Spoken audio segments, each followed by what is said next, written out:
唔知你喺度講緊3套定係免費性愛呢？ How many do you need?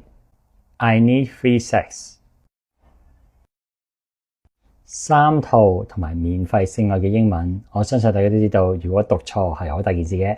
首先，3呢個英文字咧，佢開頭嘅 th 音係一個清音嘅 th， 所以好多香港朋友咧都會將佢讀咗做一個 f， 所以 3 會變咗做免費 free。要練習呢一個 th 音咧，我哋首先要諗下，好似模仿黐脷筋咁樣讀姓施個施字 ，the， 咁樣你就會用呢條脷去噴啲氣出嚟 ，the， 之後做完呢個噴氣位之後咧，我哋要將條脷收翻入去，跟住讀 re， 即係變咗咁樣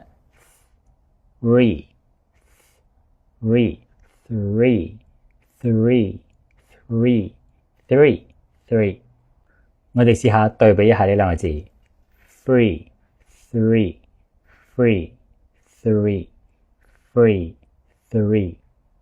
之後套呢一個英文字咧，嗰個 ts 位好多香港朋友咧都會將佢讀成 s 或者 x， 咁所以咧 sex 就會變咗做 sex 或者 sex。要練習讀呢一個字咧，我哋要記住其實佢中間咧有個停頓位。首先我哋諗下 set 頭個 set， 讀完 set 頭個 set 之後有個好短嘅停頓，之後咧會有一個呢一個音，佢好似開一罐新汽水嘅聲咁，所以加埋係 set。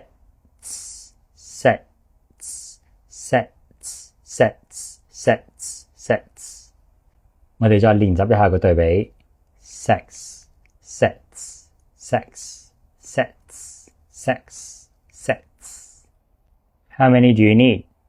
I need 3 sets. Got it. 學到新嘢記住幫手 comment、like 同埋 share。想揾私人英文補習老師咧，就歡迎諮詢我。